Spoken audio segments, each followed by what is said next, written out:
இப்போ AI ஏஜென்ட்ஸ்லாம் dream பண்ண ஆரம்பிச்சிச்சுங்க.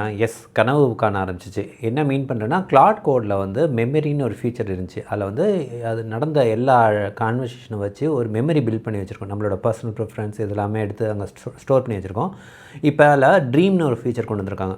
என்ன பண்ணுதுன்னா, ஒரு நாளைக்கு ஒரு தடவை இது வந்து ரீசெண்டாக நடந்த கான்வர்சேஷன் என்னென்ன புதுசாக மெமரியில் வந்திருக்குன்னு பார்த்துட்டு, எதெல்லாம் தேவை எதெல்லாம் தேவையில்லைன்னு பார்த்துட்டு கரெக்டாக ஒரு லாங் டேர்ம் மெமரி அதை பில்ட் பண்ணுது. இது வந்து கிட்டத்தட்ட மனிதர்கள் மாதிரி தான். நம்ம வந்து டெய்லி நடக்கிற ஒரு ஷார்ட் டேர்ம் மெமரிலாம் நைட்டு தூங்குறப்ப ரெம் சைக்கிள்னு ஒன்றில் போய் நம்மளுக்கு தேவையான முக்கியமான தகவல்கள் மட்டும் லாங் டேர்ம் மெமரியாக கன்வெர்ட் ஆகிட்டு தேவையில்லாதெல்லாம் அப்படியே டிஸ்கார்ட் ஆகும். இந்த மாதிரி ஒரு ஃபீச்சரை இப்போ ஏஜென்டிக் சிஸ்டத்துலையும் கொண்டு வந்திருக்காங்க. இதை யூஸ் பண்ணி பார்த்தா செம்ம ஃபேண்டாஸ்டிக்காக இருக்குது. இது எக்ஸ்பிளிசிட்டாக அவங்க லான்ச் பண்ண மாட்டேங்கிறாங்க. இது சில ப்ராம்ப்ட்லாம் இஷ்யூ பண்ணால் தான் அது ஒர்க் ஆகுது. மேபி இன்னும் கொஞ்சம் நாள் இதை ரோல் அவுட் பண்ணிடுவாங்க. மனிதர்களோட சில ஃபீச்சர்ஸ்லாம் இங்கேயும் வந்து அடாப்ட் பண்ணி பார்க்குறாங்கன்னு பாருங்கள். அதான் சொன்னேன், இது வந்து சைக்காலஜிக்கலாக பார்த்திங்கன்னா நிறைய விஷயங்கள் இதில் உங்களுக்கு ஓப்பன் அப் ஆகும்.